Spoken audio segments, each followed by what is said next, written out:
Hey, welcome to Ridge Church Online. Glad that you're joining us today. If you're new to Ridge, I want to invite you to just say hello by going to the front page of our website and clicking on the button that says Say Hello. And if you're living in the Lower Mainland and close enough to drive, I want to invite you to consider coming and joining us in person. Online is great, but in person is even better. And if you've never been, it's really casual. People are friendly and easygoing. There's people from all stages and walks of life. And if you've got young kids, we've got a great children's program so they can participate in that during the service. So if you're free on a Sunday morning, it starts at 10:30 every Sunday morning. We'd love to have you join us. All right, here's this week's sermon. Good morning, everyone. My name is Leah, and today I will be reading from John 18, verses 28 through 40. This is Jesus before Pilate. Then the Jewish leader took Jesus from Caiaphas to the palace of the Roman governor. By now it was early morning, and to avoid ceremonial uncleanliness, they did not enter the palace because they wanted to be able to eat the Passover.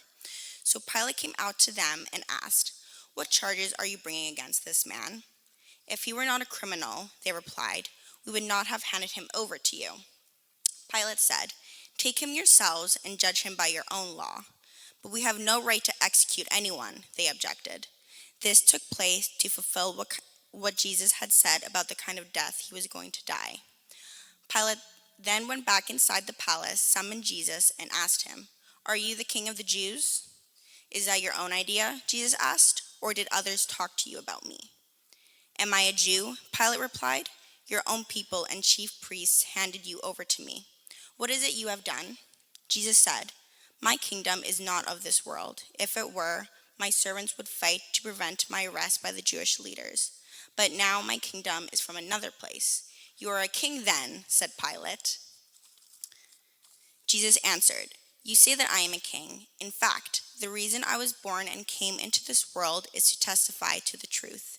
Everyone on the side of truth listens to me." "What is truth?" reported Pilate. With this he went out again to the Jews gathered there and said, "I find no basis for a charge against him. But it is your custom for me to release to you one prisoner at the time of Passover. Do you want me to release to you the king of the Jews?" They shouted back, "No, not him. Give us Barnabas." Now Barabbas had taken part in an uprising. Thank you. You may be seated. Thank you. Good morning, everyone. Jonathan and Dan are away today, so they told me, "Introduce yourself. You're on your own." I said, "Okay." For those of you who don't know me, my name's Barton Priebe. I've been a member here at Ridge Church for about, 3 years or something like that. I was a lead pastor before that. Most importantly, husband to my wife, Cheryl. I got a bunch of my kids here, Cheryl's parents here. Joy to be having them here as well. In case you don't know also, this church is part of a larger group of churches in British Columbia and Yukon called Fellowship Pacific. Also extends to a group of churches all across Canada, and we as churches own a school called Northwest College and Seminary, and I have the privilege of serving as the president of Northwest. Our campus is located just over on the Trinity Western University campus, so most of you know exactly where that is. Our most exciting news, though, huge news out of Northwest that Ridge would love to hear. This last week, we just hired your very own Krista Penner. So she is now on the Northwest team. Yep, that's right. I got to call you out, Krista. Probably one of the best moves we've ever made. We'll find out, but we're glad to have Krista on our team. There's a lot I could say about Northwest, but that's not what we're going to do today. Jonathan asked me to join in the series that we are doing from John 18 to John chapter 21, of course, going over the Easter season. He gave me this passage, and so we're going to dig into this passage today. If we want to think about this passage, I thought it might be helpful for us to go back in our minds to about 6 years ago. It was January 26, 2020, just before the world fell apart. But on January 26, 2020, Kobe Bryant died in a helicopter crash, and this news went all over the world. You probably know, but Kobe Bryant was one of the greatest basketball players of all time. Not as good as Jordan, I might add. But on that day, Kobe Bryant, sadly, his daughter, and 7 other people crashed in a chopper crash just outside of Los Angeles. That morning, there was a lot of questions about what happened. Why did this chopper crash? It was a foggy morning, so people thought maybe it was the fog, but the pilot's last radio transmission had said everything was great and they were ascending and climbing up and above 4,000 feet. However, the helicopter then suddenly turned and banked and started descending and crashed straight into a hillside. There was no other radio transmissions, nothing seemed to be wrong, and so everybody was saying, what happened here? A year later, the National Transportation Safety Board released a report on the investigation.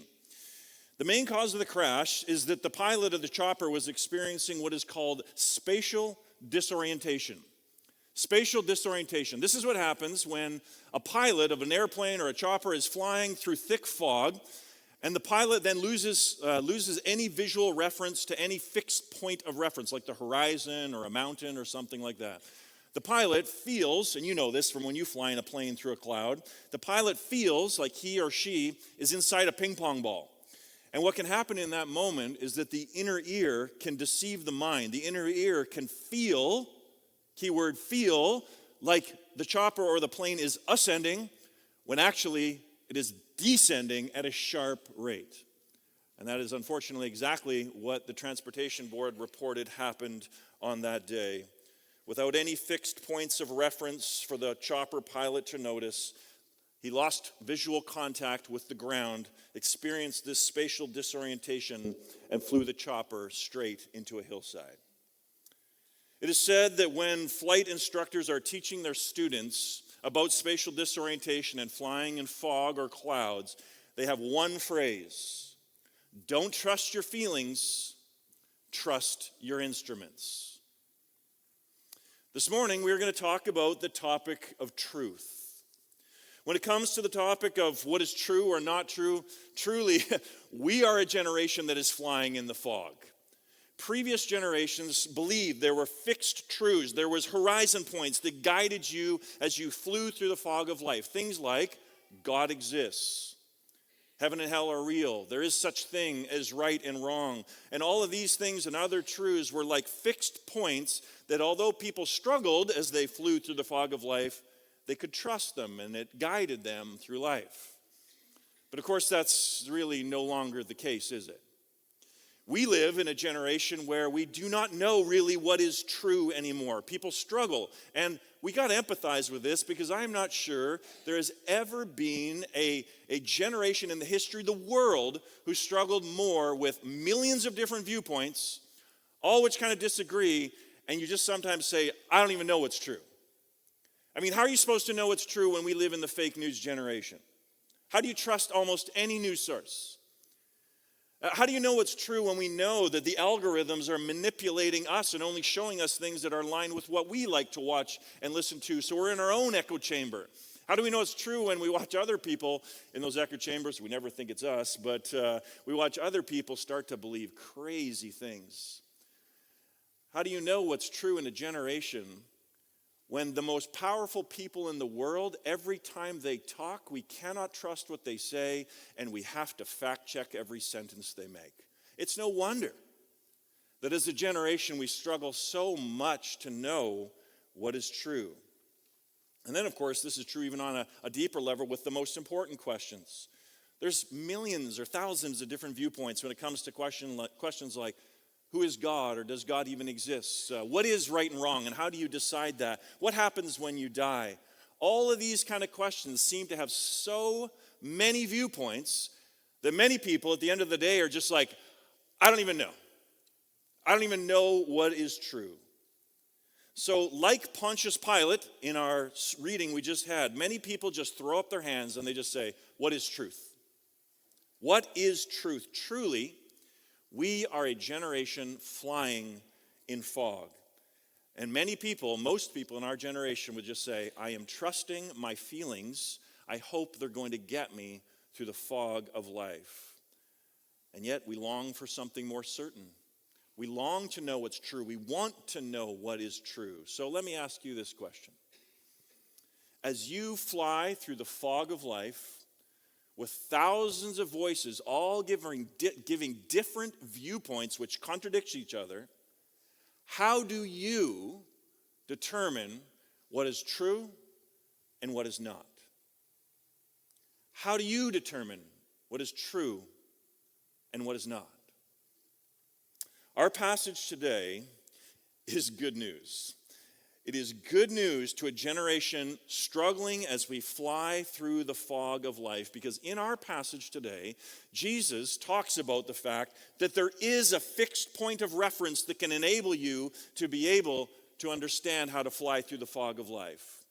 He talks about the fog of life and just how real it is. We're going to see that. And he also talks about how we can fly safely home through the fog. So this morning, let's develop this passage under those three headings. Let's talk about the fixed point, the fog, and the flight home. All right? If you have a Bible and you want to keep following along, we're going to be looking at this together, or the passages will be on the screen for you. First then, let's talk about the fixed point. In this point, Jesus says that when you struggle with a million different viewpoints and you cannot tell what's true, there is a fixed point of reference for you. There is a way to tell what is true. What good news that is to a generation flying in the fog and struggling so much with what is true. So let's look at it together. In John 18, Jesus, in the context here, he's on trial before the Roman governor whose name is Pontius Pilate. We're talking about pilots of airplanes. This is a different Pilate, spelled with A-T-E. I'm going to be using both. You'll catch on. It's not hard. The Jewish leaders were trying to get Jesus crucified because they were trying to say that he was a threat to the emperor of Rome. This is the story they're saying, in order to get him crucified. And Pilate has Jesus on trial, and he gets right to the point in verse 33. Here's what we read. Pilate then went back inside the palace, summoned Jesus, and asked him, "Are you the king of the Jews?" Because if he is, he's a dead man. You do not claim to be a king when Caesar rules the world. Jesus then explains that his kingdom is not of this world. Pilate thinks this is a little bizarre, and so in verse 37 he says this, "You are a king then," said Pilate. Jesus answered, "You say that I am a king," not letting himself get trapped. But then Jesus says something very provocative. Verse 37, "In fact, the reason I was born and came into the world is to testify to the truth." Note this. Jesus says there is a reason or a purpose for his birth. I don't know that we can say that. Maybe in God's hands there's a purpose, but do you go walking around saying there is a purpose for why I am here? As in, like, you know exactly why you are here in this world. Jesus claims that. More than that, notice that little phrase. He says he has come into the world. What a statement.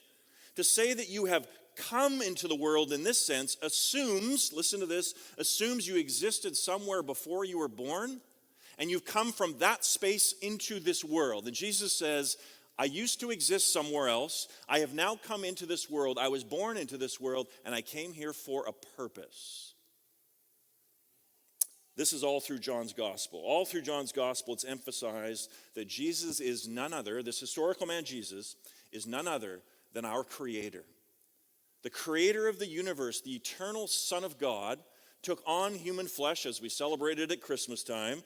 And the historical man that we know as Jesus of Nazareth is none other than the Creator of all things in a human body. Massive claim. This is all through John's gospel. So in John 1, for instance, we read of Jesus that, quote, "He was in the world, and though the world was made through him, the world did not recognize him." But here's the question now. Why did Jesus come? Why would the Creator of all worlds become a man, be born? Why would he do this? Jesus says there's a purpose for why I've come into the world.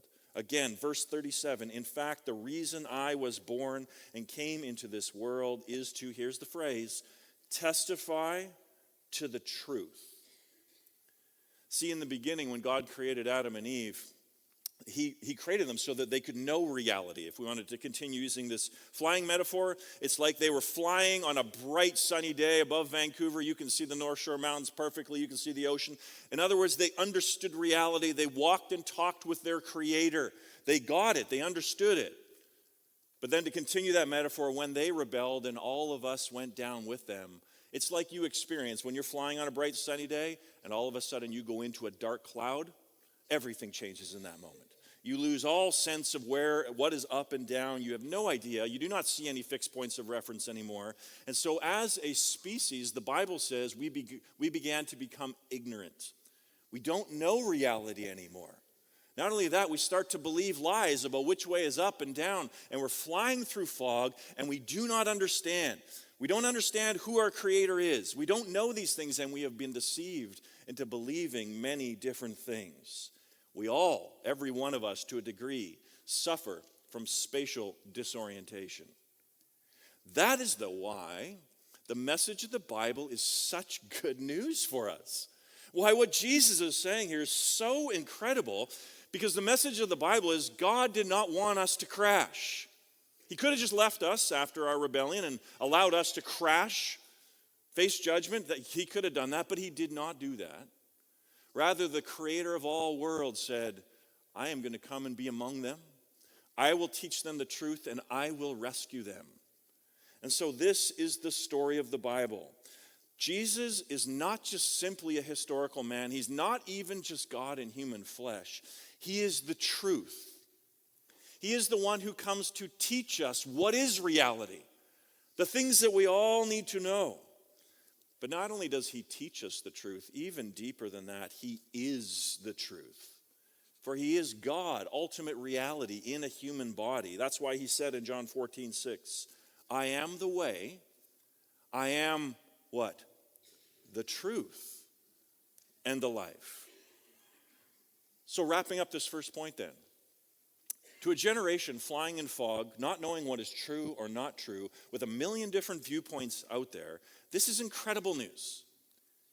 Because how can you ever know if something is true or not true?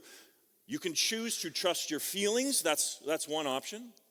But what if there was a way? What if there was a source you could listen to that could say, no, this comment over here, that's not true. This is what's true. What if there was someone who could cut through all the fog, show you a fixed point of reference, and enable you to fly safely through the fog? That's the story of Christianity.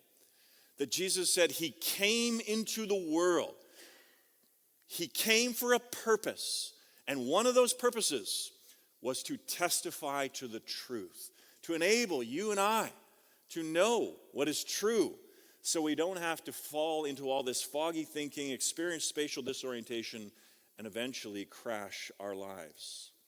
So listen to Jesus. Watch Jesus act.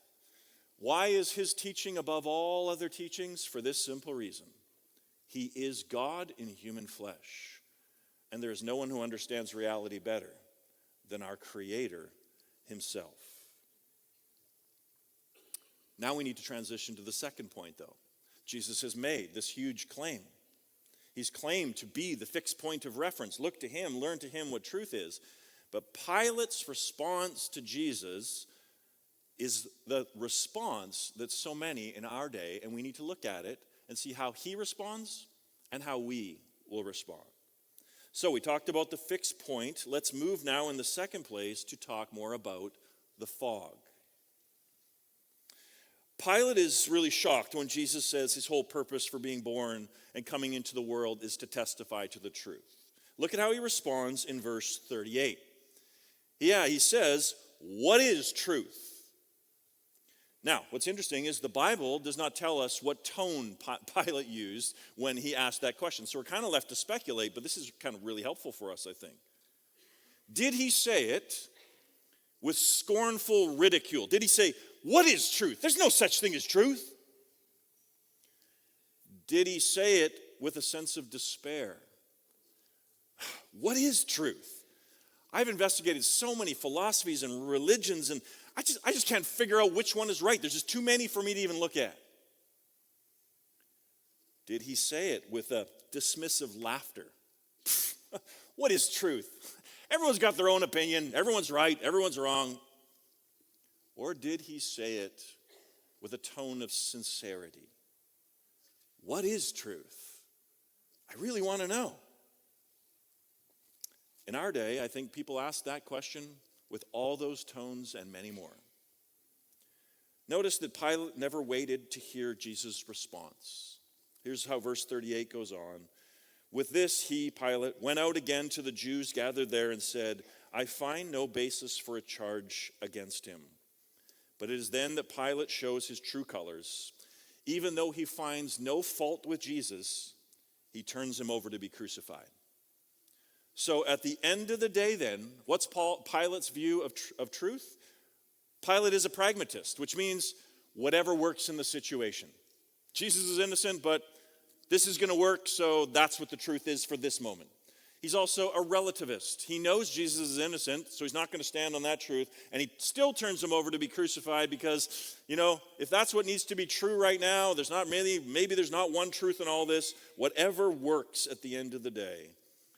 But the great irony of this passage is that Pilate asks this question of what is truth.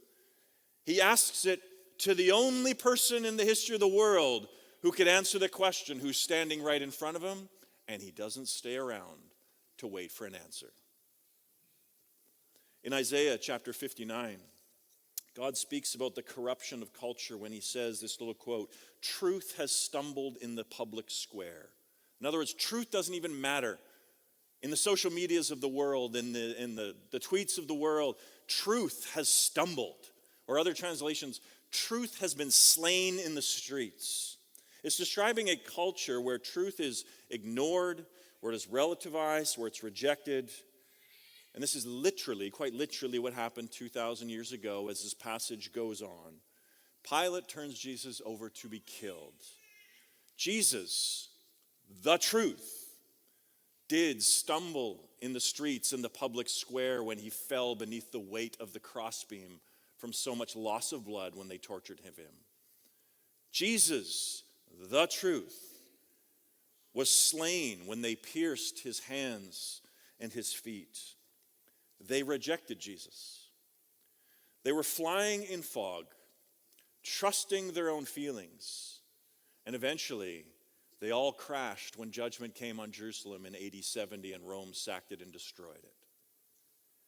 At the end of the day, here's the thing we're going to have to grapple with. We're going to come back to this at the end of the message.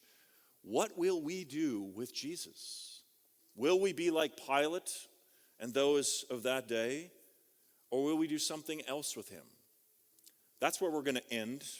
But I think it would be appropriate now to take some time to maybe apply a little more practically what we're talking about this morning. Take some of those big topics and talk about truth and how we wrestle with this in our generation. So let's kind of take a little bit of a rabbit trail and then we'll come back to wrap it all up. I'll do a few of these. First, let's put it this way. Since Jesus came to testify to the truth, we can know the truth about God. Let's take a few topics. First, let's just talk about God. And of course, in our generation, people are greatly confused. I mean, there's a million different viewpoints. First, does God even exist? That's the first place. Then, if God exists, how many gods are there? Are there a million gods? And then what's God like? Is God a force, kind of like in Star Wars? Is he kind of like electricity through the air? And in our day, of course, we live on the West Coast, is the tree God? There's all kinds of different views of who God is or what God is. On this issue, Jesus brings clarity as the fixed point of reference. Remember, he is God in human flesh, and so he comes to teach us who God is, and he says there is only one God, and you are not him. The tree is not him. He is the one God, and this God loves you. Even though you have ignored him, you've turned your back on him, this God has not turned his back on you. Rather, he sent his son into this world to die for your sins, to bring you back to himself forever. Oh, what a good and glorious God he is. Do you believe this truth? Second, since Jesus came to testify to the truth, we can know the truth about the meaning of life. The meaning of life. Our culture, again, struggles so much on this. Of course, everybody wants to live with deep meaning and deep purpose. It drives us as human beings. And yet on the flip side, we also are told all the time that the whole entire universe is just a great cosmic accident, that you're an accident, that there is no great purpose to the universe, and there is no ultimate purpose to your life. And yet on the other hand, you want to live as if your life has purpose. We are flying in fog. We are greatly confused. Richard Dawkins is probably the most famous atheist of our day. And he's honest enough to admit all this. Listen to this from his book. Here's what he writes. There is, at bottom, he says, no design for the universe. And here, this key phrase, no purpose. There's no purpose in the universe. No evil, no good, nothing but pointless indifference. We, human beings, are machines for propagating DNA. It is every living object's sole reason for being. That's the most famous atheist of our day. What he's saying is this: there is no ultimate purpose to the universe. There is no ultimate purpose to why you are here. You just have to feel your way through the fog, and really your only real purpose is to reproduce yourself at the end of the day. How different from what Jesus says. Jesus says something categorically different. Jesus says God created his universe and he created it on purpose. Jesus says you were created on purpose. The eternal creator thought of you, created you, gave you an eternal soul, and had you born in this time, in this place, because he has specific purposes that he has in mind for your life. Oh, you are created with purpose. That deep sense inside of you that believes your life matters, that's real. Your deep sense inside of you that says your life has purpose and you should use it for good things, that's real. At bottom, the whole universe is charged with purpose, contrary to Dawkins' quote. To a world searching for meaning, Jesus says in John 10, I have come, another reason why he's come into this world, I have come that you might have life and have it to the full. So do you ever struggle do you ever struggle with the fact that you're flying through life and you're like, I don't even really know why I'm here. What is the purpose for my life? Come to Jesus. He is that fixed point of reference for you when all around you seems so foggy. He will show you, as you learn who he is, the purpose he has for your life, that he uniquely created you, he came to save you, and he has plans for what he wants to do with your life. Do you believe this truth? Here's the next one. Since Jesus came to testify to the truth, we can know the truth about right and wrong. On this issue, our generation is most certainly deeply confused, and we all as a generation struggle. Think of it this way. On the one hand, people want to say things like, everyone decides what is true for them. What's true for you is true for you. I got my own truth. Don't be telling me what your truth is, and don't force your truth on me, especially on things to do with sexuality. And yet on the other hand, as soon as someone gets their car broken into, suddenly truth isn't relative anymore. Suddenly what's true for me is not true for you. Everyone must abide by the truth that no one's allowed to do this, and we must impose that on everybody else. So which is it? I mean, we could just keep showing the inconsistency. Which is it? Are there rights and wrongs that everybody must follow in all areas? Or are there rights and wrongs that we all just kind of make up, and what's true for me is true for you? Which one is it? We are very confused as a generation. So others then would say, well, okay, maybe that's a little too extreme, that's not well thought out. What's true then is each culture defines its own morality. You know, as Canadians, we have created our own morality. And you know, you shouldn't impose your cultural views of right and wrong onto other cultures. And it sounds so wonderful until another nation, suddenly the dictator starts murdering and having genocide against his own people.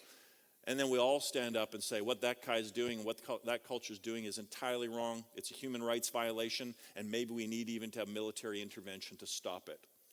So again, we want to talk as if it's all relative and each culture makes it up. And yet on the other hand, we want to say, no, there are truths of right and wrong that every culture must follow. So which is it? Well, then others will say, well, okay, maybe what's going on here is that human beings are just evolving over time. You know, we got to be patient. We're kind of evolving our morals over time, and so we've got to this place in history. I don't think anyone actually really believes that, and here's how I know that. When it comes to the slave trade of a few hundred years ago, or we talk about sacrificing children to the fires of ancient gods, nobody sits around and says, well, they get a pass. They quite hadn't evolved far enough yet. We today, we're the pinnacle of a moral involvement. We don't ever do that. We look at history and we condemn certain actions as wrong. And here's the great irony. Should the Lord not come back 500 years from now, people will look back at our culture and say, those guys were idiots. They had no clue. But here's the thing. We don't give people passes because we all believe there are standards of right and wrong that every culture, at every time, and in every place must follow, such as you don't sacrifice children in the fires to ancient gods. You're not allowed to do that. So we don't really believe. So again, which is it? Is it that, we evolve over time, or is it that there are universal truths for all time? All I'm showing you in all this is as a generation, we are flying in fog. There's so much confusion, and people want to know what's right and wrong, and they're so passionate about right and wrong, and yet the basis for it is all missing. Jesus, then again, is such good news for us. Him coming into the world is such good news for us because he comes and says, there are fixed truths. There is right and wrong that applies to everyone in every culture. There are some things like ice cream where you're allowed to decide what's true for you is true for you, and that doesn't have to be true for other people. There are those levels, but there are things that are right and wrong for everyone. And so Jesus says, there is a God who exists.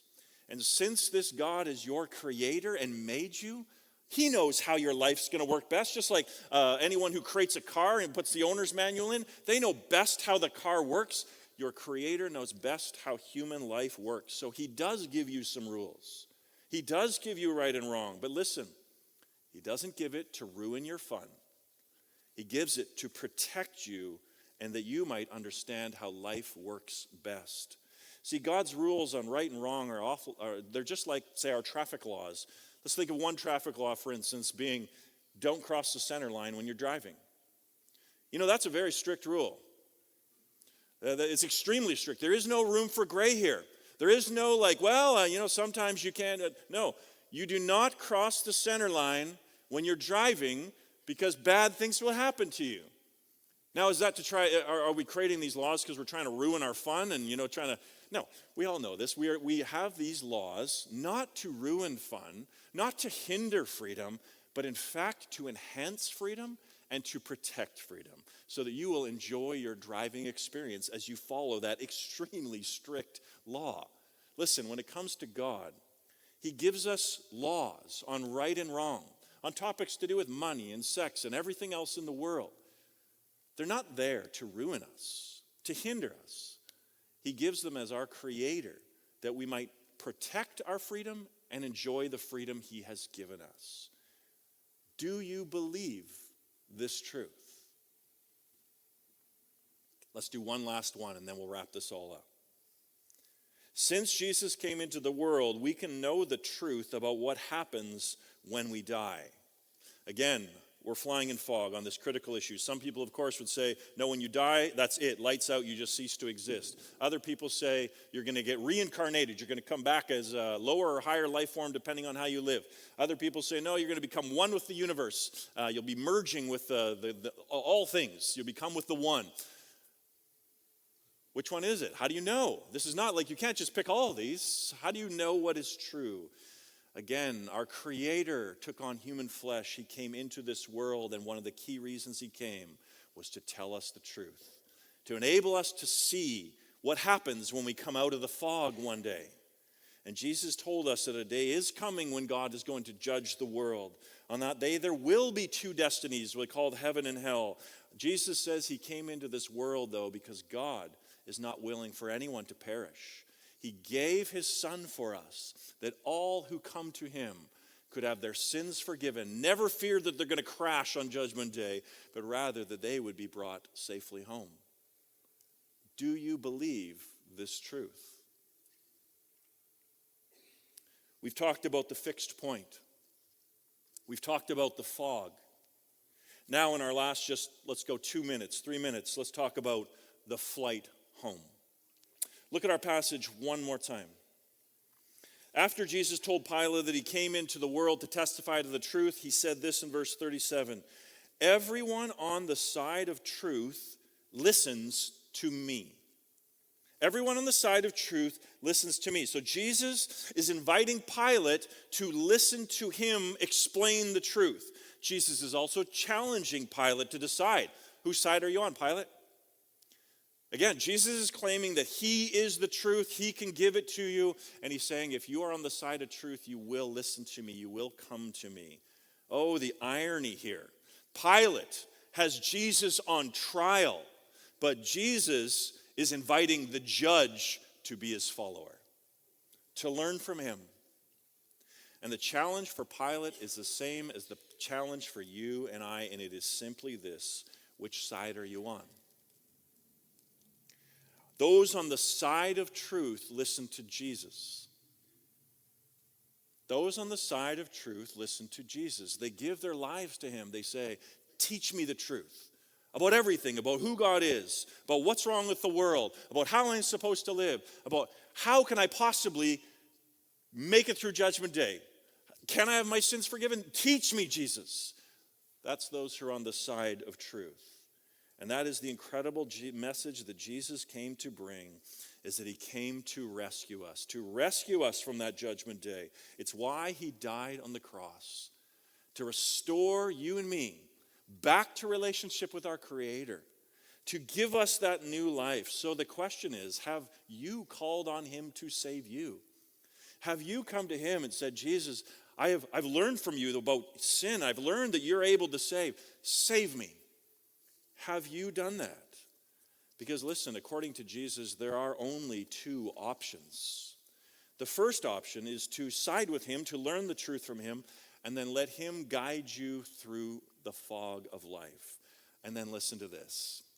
Jesus says if you do that, on a day is coming when the fog will clear for you. That day will either be when you die or it will be when Jesus returns. Whatever the case, there is a day coming when the fog of this life will suddenly clear. And in that moment, you will suddenly, like when a plane breaks out of the fog and you see the North Shore Mountains of Vancouver, you see the sun shining so brightly, you will suddenly break out into a world of unimaginable beauty. Beauty that will take your breath away. And you will see your Creator, and all that you wondered about, all the questions that you had will be answered. And you will see reality for what it is, and God will bring you safely into your eternal home. No more fog, no more questions, only clarity and joy. The other option is to reject Jesus. To just trust your own feelings to somehow guide you through the fog of life. But if you reject Jesus, then listen, you have to listen to Jesus' warning, not mine. Jesus' warning is that you too will have a day when the fog will clear. Again, either on the day of your death or on the day that Jesus returns. On that day, the fog will suddenly clear, but it will clear only long enough for you to see the ground rushing up to meet you. That is why Jesus came, to rescue you and I from that day, that none might ever have to experience that kind of a judgment. It's all due to us, but we can escape it. And Jesus, to this very moment, stands with his arms wide open, saying, "Come to me. Anyone who comes and asks me to save them, I will save them. My death is for you. I died that you might have life. I died that you might be forgiven. I died in order that you might be safely brought home." The reason I was born and came into the world is to testify to the truth. He is the Savior. He can bring us safely home. I'll invite the music team up, and I want to have a time of response right now for you in your own heart. Come to Jesus. Say, Jesus, I submit all of my ideas, thoughts, opinions, and viewpoints to you. Teach me the truth. Save me from the fog of lies. Commit yourself to him right now in the quietness of your heart.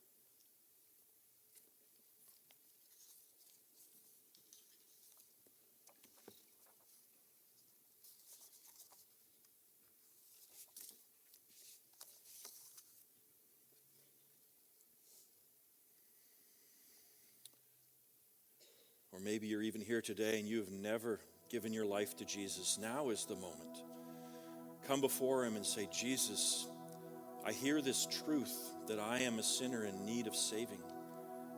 Jesus, save me, forgive me, and bring me safely home. Call on him to do that.